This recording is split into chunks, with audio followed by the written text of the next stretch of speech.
Ay, otra vez este dolor. Qué insoportable, ni siquiera puedo escribir. Voy a hacer esto. Me sigue molestando. Ya no me queda mucho tiempo para la audiencia.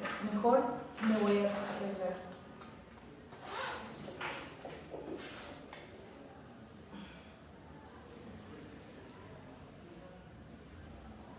Ay Dios, definitivamente me duele demasiado. Ya voy varias veces así. No puedo realizar mis actividades. Voy a llamar a una amiga.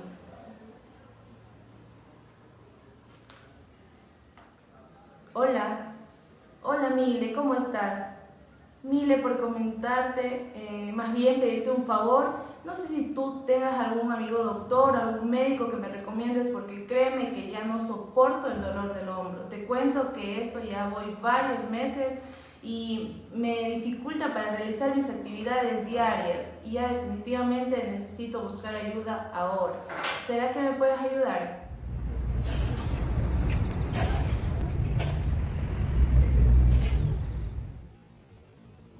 Esta maniobra de Joven nos permite valorar lo que es el músculo supraespinoso y su inserción tendinosa y evaluar si existe algún tipo de rotura del mismo o un posible compromiso de lo que es el espacio subacromial. ¿Cuál es la técnica que vamos a utilizar en esta maniobra?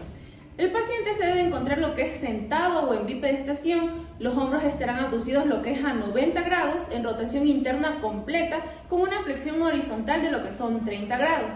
Los antebrazos pronados y la dirección de los pulgares serán hacia el suelo. El paciente tendrá que mantenerse en esta posición durante lo que son algunos minutos. En cambio, lo que es el especialista se tendrá que colocar detrás del paciente, también en bipedestación, y colocará lo que son sus manos en el tercio distal de lo que es el antebrazo y ejercerá lo que es una presión moderada en esta zona hacia el suelo.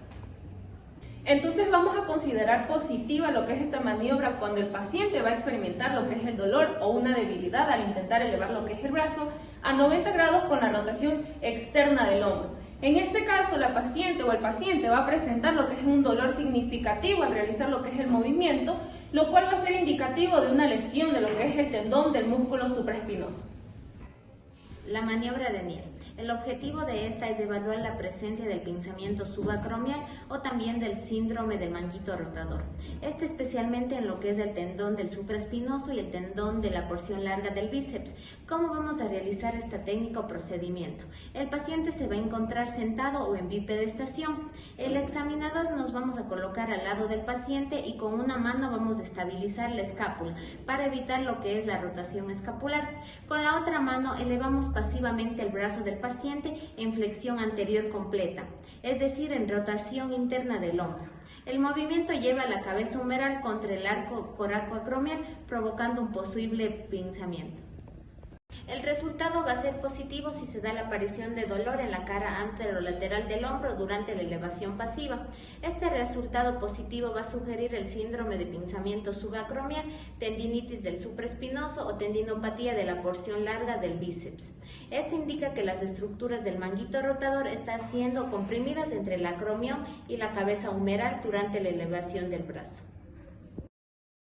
Ahora, en lo que respecta a la maniobra de Hawkins-Kennedy, este tiene la finalidad de evaluar la presencia del pinzamiento supracromial y la posible lesión del manguito rotador, específicamente del tendón supraespinoso, para detectar tendinitis o el síndrome de pinzamiento. ¿Y cómo se va a realizar esto? Bueno, primero hay que tener en cuenta que el paciente debe estar en posición sentada o de pie. El examinador tiene que flexionar el brazo del paciente a 90 grados con el codo y lo coloca en abducción de 90 grados en el hombro. Luego el examinador va a rotar el brazo internamente llevando la mano del paciente hacia la línea media del cuerpo. Esto va a provocar un cierre del espacio subacromial. Bueno, el resultado será positivo si existe un dolor en el hombro, sobre todo en la parte anterior o lateral. Esto va a indicar una compresión o pinzamiento del tendón del supraespinoso contra el acromión. La maniobra del arco doloroso. El objetivo de la misma es identificar si existe algún tipo de pinzamiento o irritación en cuanto a la zona subacromial.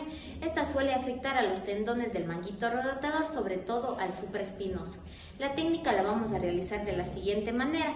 El paciente debe estar ya sea de pie o sentado, el mismo con la espalda recta y los brazos relajados. El examinador debe ubicarse al frente o al lado del hombro afectado. También vamos a indicar que la elevación activa, esta se da en abducción de 0 a 180 grados. Aquí vamos a observar la aparición del dolor, sobre todo en 60 y 120 grados.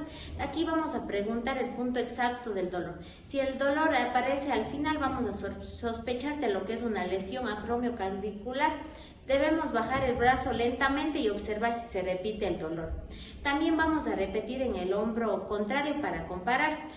Vamos a registrar si la prueba es positiva y negativa y los grados exactos. Vamos a detener la prueba si hay dolor intenso o limitación. Este va a ser un resultado positivo si el dolor aparece cuando se encuentra en 60 o 120 grados y que desaparece al continuar con el movimiento. 3.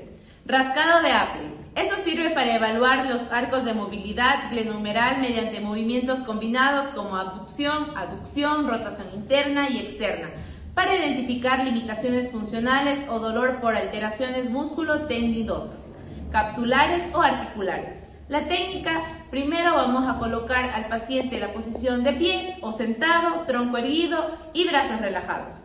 El examinador debe de estar al frente o lateral al hombro evaluado. Primer movimiento: la mano por detrás de la cabeza para tocar el ángulo medial superior de la escápula. Contralateral: evalúa la aducción más rotación externa. Movimiento 2. El dorso de la mano por la espalda hacia el ángulo inferior de la escápula opuesta. Esto evalúa la aducción más rotación interna. Observar rango articular, simetría, dolor, rigidez o compensaciones. Detener si hay algún dolor intenso o limitación marcada.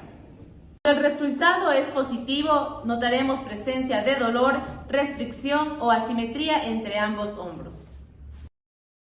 Continuando ahora con la maniobra de Yoku. Esta maniobra está orientada con el fin de detectar un síndrome de pinzamiento subacromial.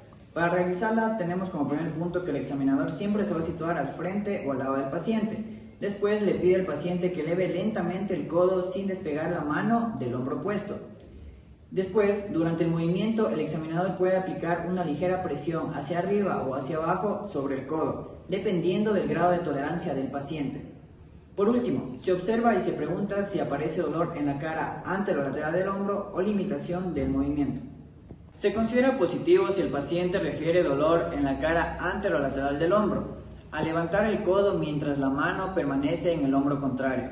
La localización del dolor indica irritación de estructuras del espacio subacromial, principalmente de 3. Primero, el tendón supraespinoso, segundo, la bursa subacromial y por último, el ligamento tóracoacromial. Como diagnósticos diferenciales tenemos la tendinitis de la porción larga del bíceps braquial. Este de aquí podría ser por presentar lo que es un dolor en la parte anterior del hombro y una radiación lo que es al brazo, asociado a un sobreuso y movimientos repetitivos. Lo descartamos porque es un dolor localizado en el surco bicipital y ausencia de crepitación, hallazgo que es característico de la tendinitis calcificada. La bursitis subacromial. ¿Por qué podría ser este de aquí? Por presentar lo que es un dolor al elevar el brazo y la limitación de movilidad.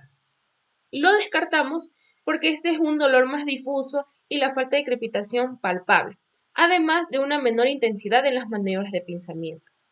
Luego tenemos lo que es una tendinopatía del manguito rotador sin calcificación.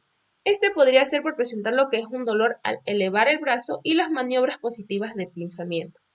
Lo descartamos ya que la crepitación palpable sugiere lo que es una tendinitis calcificada y la limitación del movimiento es más consistente con la fase de reabsorción cálcica. Luego tenemos lo que es una capsulitis adhesiva o conocida como el hombro congelado. Este podría ser por un dolor crónico y rigidez con limitación de movimiento. ¿Por qué lo descartamos? Por una limitación más marcada en la capsulitis, mientras que en este caso la limitación pasiva es menor y la crepitación indica tendinitis calcificada. Y por último tenemos lo que es el diagnóstico presuntivo, que tenemos como la tendinitis calcificada del manguito rotador, probablemente del supraespinoso.